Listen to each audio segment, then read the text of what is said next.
Dang cyber પોલીસે online શોપિંગના નામે ઠગાઈ કરતા 2 આરોપીઓની ધરપકડ કરી।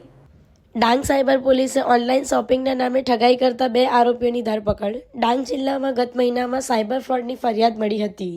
આ મામલે પોલીસે કાર્યવાહી કરીને 2 આરોપીઓની જયપુરથી ધરપકડ કરી। આરોપીઓ દ્વારા સોશિયલ મીડિયા પર ફેક ઇન્સ્ટાગ્રામ આઈડી બનાવી છેતરપિંડી કરવામાં આવતી હતી। ડાંગમાં ફરિયાદી સાથે ઓનલાઈન શોપિંગના નામે 63,000 રૂપિયાની છેતરપિંડી કરવામાં આવી હતી।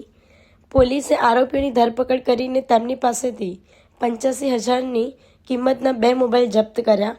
પોલીસ દ્વારા કોઈપણ સોશિયલ મીડિયા એકાઉન્ટ પર વિશ્વાસ રાખતા પહેલા તેની વેરિફિકેશન અવશ્ય કરી લેવા અપીલ।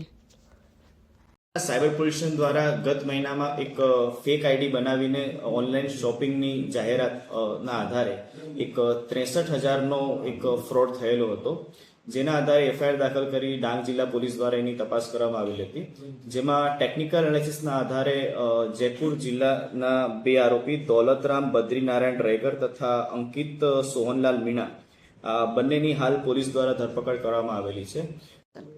મારી તમામ નાગરિકજનોને નમ્ર વિનંતી છે કે ફેસબુક, ઇન્સ્ટાગ્રામ પર આ ટાઈપની જે ફેક ઇન્સ્ટાગ્રામ અથવા ફેસબુક આઈડી બનાવીને જે ઓનલાઈન શોપિંગની જે જાહેરાતો હોય છે તેનું તમામે વેરિફિકેશન કર્યા બાદ જ શોપિંગ કરવી જોઈએ।